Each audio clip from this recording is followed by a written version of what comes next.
Welcome to Wine Library TV. I am your host, Gary Vaynerchuk, and this, my friends, is The Thunder Show, aka the internet's most passionate wine program, and I promise you here today that I will not spend the whole show talking about the utter domination that my New York Jets put on the lowly St. Louis Rams, but it was a tremendous day, and it has set the stage for one of the great football games of my life, probably top 40, so that's a lot, top 25. Big time game this Thursday in Foxborough. I'm going on my anniversary night. I mean, big shout out to Lizzie. Huh, Mott?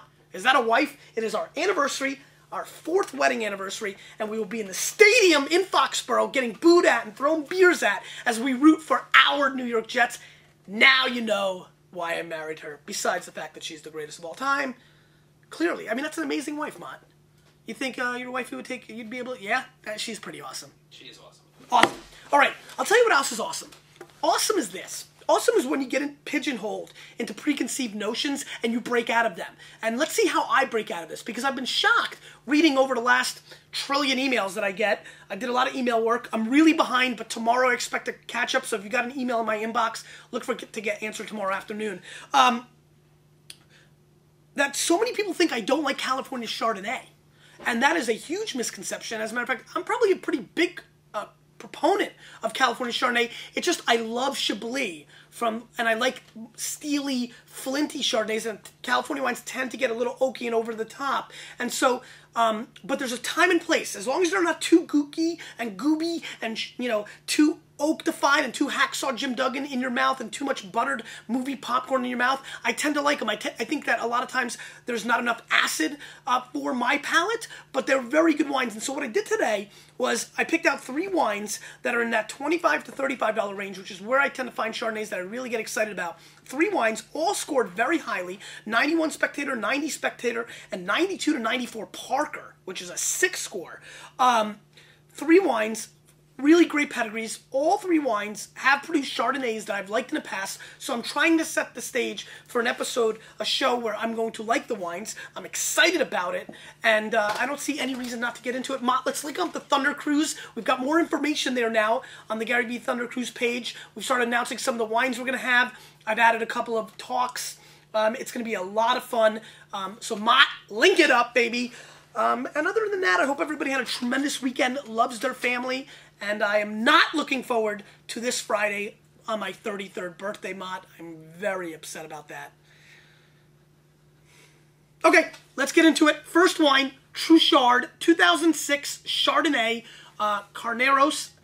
This wine rolls in at $24 US and is rated 91 points by the Wine Spectator. There is 3,232 double 32s cases made of this wine. It was harvested between October 1st and 16th. I got a little fun facts for you guys. And it is really interesting because 100% French oak program, but 1/3 of it is new French oak each year. So it's not 100% new oak, which is probably a good thing, not too overbearing.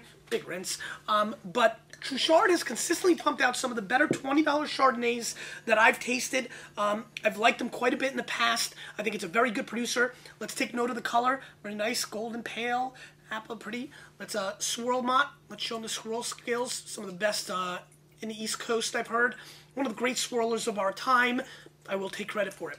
Let's give it a snippy sniff.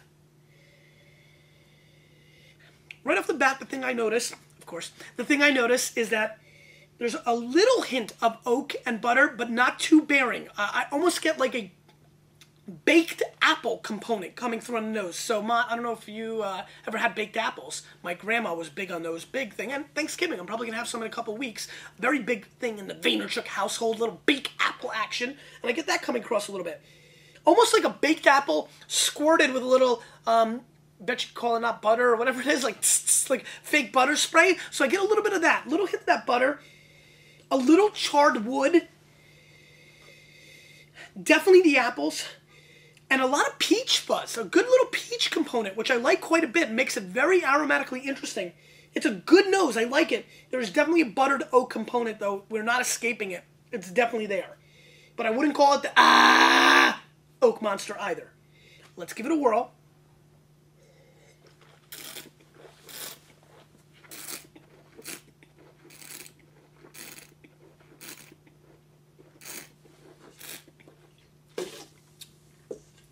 Gobs of now and later apple candy coming through, and it's gorgeous. Great acidity, very firm balance.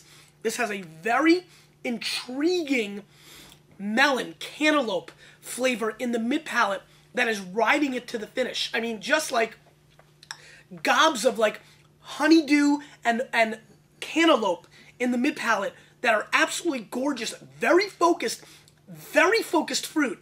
Very focused. I'm a little caught off guard on the focus on this wine.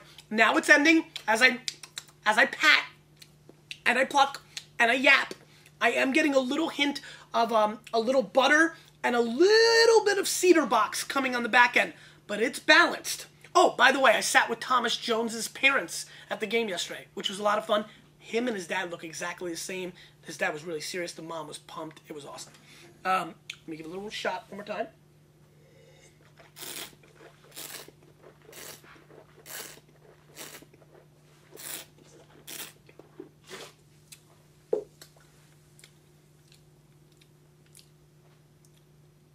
I'm very impressed with this Chardonnay. Good start. I was very worried that all the, because I can be tough on Chardonnays, that all the, pre-talk to this show, I go 0 for 3 here. I'm going to be in big trouble, I thought to myself. I like it. It's very good. I think Spectator is well within range. I'm going to also score this wine 91 points. At $24, I think this is a magnificent effort. Solid structure, good wine, good Chardonnay. If you're a Chardonnay drinker, to me, this is leaps and bounds more exciting than a Gurgich Hills, than a Ferrari Carano, than a Chalk Hill, than a Farniente. All solid wines, but all that kind of seem pretty basic to me and slightly over-oaked, and always wines that I score in that 85 to 88 point range, though so many of you consume those Chardonnays when you go out, even Cake Bread. To me, this is a far better effort. I like this quite a bit. Let's move on. Good start, Mott. Good wine. That cantaloupe and melon just completely ruled the day. This is a totally different color. Did you notice mine? I mean, just much, much darker. Let's see what we've got here. This is the Chasseur 2005 Russian River Chardonnay. $34 US, 90 points Spectator, 17 months in 60-gallon French oak barrels. So let's see what happens with that. This comes from Bill Hunter, who is a very passionate winemaker. God, do you see the... Can you give me another glass? I'm sorry. Very passionate winemaker. Bill Hunter, really great guy. He wanted to call his winery Hunter, but that was taken, so he calls it Chasseur, which is the French term for hunter. So I thought that was pretty cool. I think it's very important because I wanted you guys to see side by side. I got a fairly white shirt. A totally different color component, Mott. Do you see what's going on here? Just a much more golden, dark component to the second wine, which I find very fascinating. Oh, right away makes me think big. Chasseur is 90 points, Spectator, 34 bones, very hot winery. I've loved some of the efforts from Chasseur through the years. This is their 05? Yeah, 05 Russian River, so it's, going to be neat to see what's going on here. Let's give it a sniffy sniff.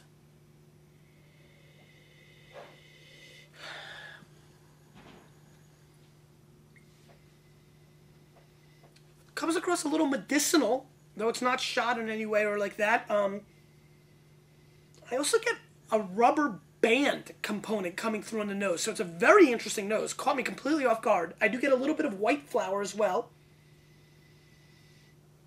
but aromatically completely off guard. I didn't expect this wine at all.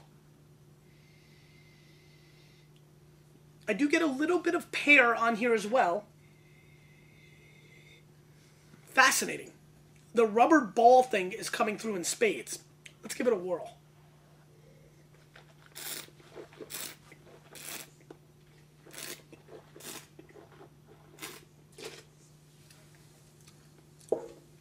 Good acid on the mid-palate.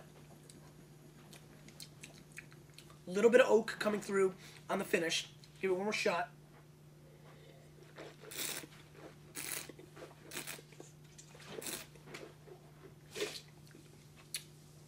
Good weight. Interesting wine. Comes across very Burgundian to me, believe it or not. Has subtle oak buttered flavors. I get a butterscotch component on the 3/4 part of this wine, right before the finish, which ends really with buttery and oaky flavors. There's a nice butterscotch component on that mid palate. I do get apple. I also do get a hint of like ripe banana on the beginning attack for a quick second.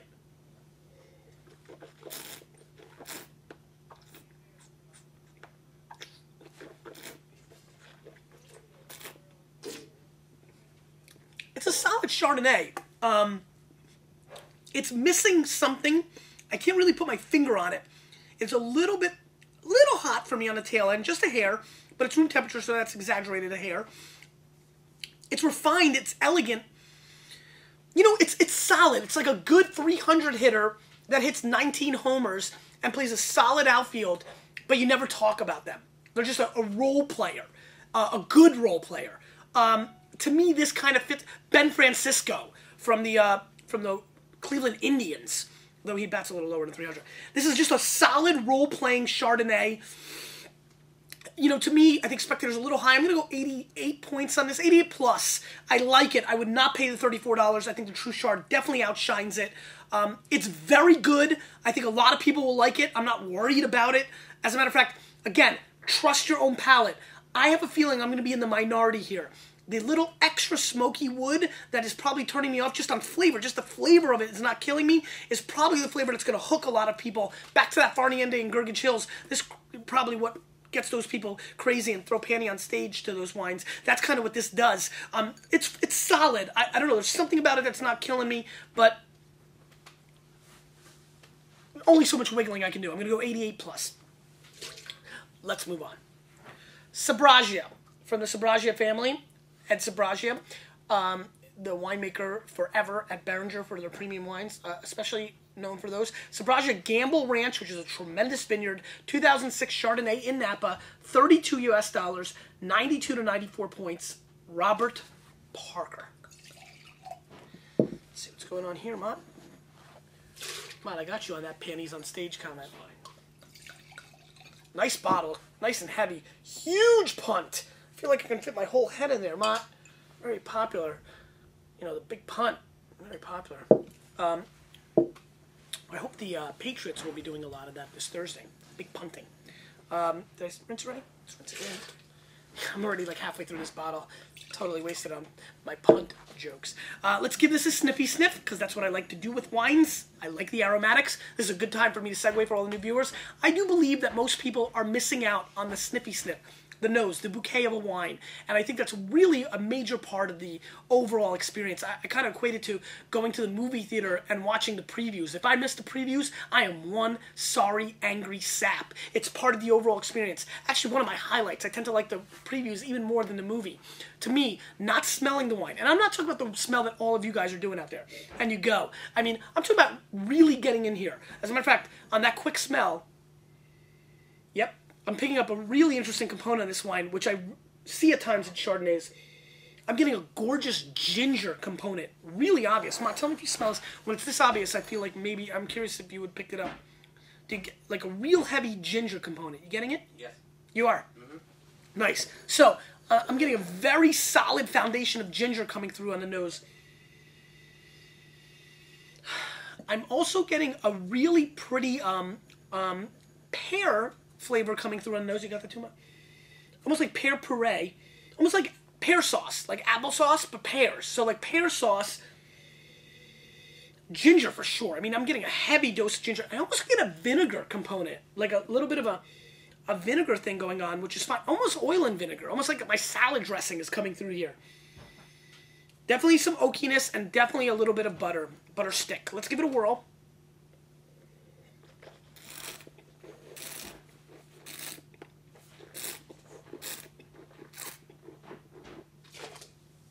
Let's start with this wine is extremely elegant on the palate. Very. However, the oak monster makes a little bit too much of an appearance on this wine to me. On the mid palate to the finish, I get a good gob of oak. I feel like a bunch of little kids got around, picked up sticks, and then shoved them directly in my mouth. I'm getting the oakiness, which is bothering me. I'm also getting a heavy dose of butter. And I'm getting almost like apple juice coming through as well.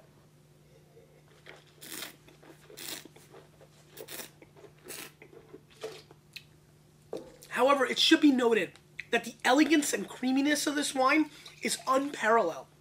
And if you can deal with this gob of oak butter that I'm getting on the tail end. You know how they have truffle butter? They should come out with oak butter, where it's like butter and little chips of chips, like wood chips, just like in the truffle. I really think that would be an amazing, amazing adjective for wines. Like, oh, this is the chip, the oak butter, So I'm getting that. It's gobby too, which is a turnoff for me, but it's such a home run for so many people. Definitely need this with food. Going back, I'm sorry, this is a 1 to 3 year wine. Maybe this is a 2 to 4. This is more like a 5 to 7. It's got the big backbone that the others don't, in my opinion.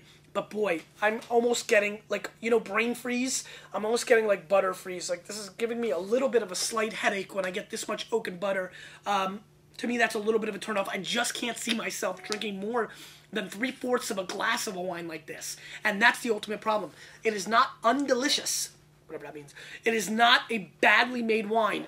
I just can't see myself consuming this much of a wine like this. It's overbearing, and ultimately that's my problem. I'm going to score this wine 86 points. I think it's fine and good, and I can see a lot of people going crazy, but you can see I've scored it dramatically lower than, really the premier wine critic in America, Parker, going 92 to 94 points. To me, this is too overdone, too over the top, very difficult to wrap my head around completely. That being said, don't listen to me. I'm one palate, one person, and one that's, tasted a lot of Chardonnays in his life, so this style has become a little overbearing. Take me back 6 or 7 years, this is what I would gravitate towards. Grab it. Yeehaw! Just go wild. This was the style I loved, but just my palate's gone in a little bit of a different direction. To me, this is the quintessential over-the-top, over-buttered, over-oaked Chardonnay that has been appalling to my palate lately. But as a wine buyer for a store, recognize these are the kind of wines I want to bring in because a lot of people like this style. 86 points to me, 94 to Parker, probably 88 to Tanzer. That's what makes wine so imperatively interesting when you've got critics scoring wines all over the place. And that should tell you, if nothing else, to never go just by scores. Go by tasting notes. If you like butter and oak, then you should ring this up quickly. And if you're, and if you love melon and cantaloupe, like I clearly do, then you should ring this up quickly. Know your palate. Keep exploring. And most importantly, drink with people you love. Keep the process, the experience as part of it. The best wines are the ones that are drank with people you love in great situations. The cheap little Zinfandel I had on Sunday at the tailgate with the bratwurst before a big Jets game, that was the best wine because I was with friends from high school I haven't seen in a long time, and with my favorite little brother and my brother-in-law who I love. Those are the wines. Those are the wines you need to experience and remember. And most of all, trust your own palate and continue to explore. And if you've jumped off the Chardonnay bandwagon like I have at some level, or people think I have, always jump back in, because you know what? This true Chard was an absolute delight. Question of the day: what kind of Chardonnay are you drinking this year? Favorite and least favorite Chardonnay. Bang them up. Let me know. I'm curious. You, throw it to me, Matt. With a little bit of me, we're bringing thunder.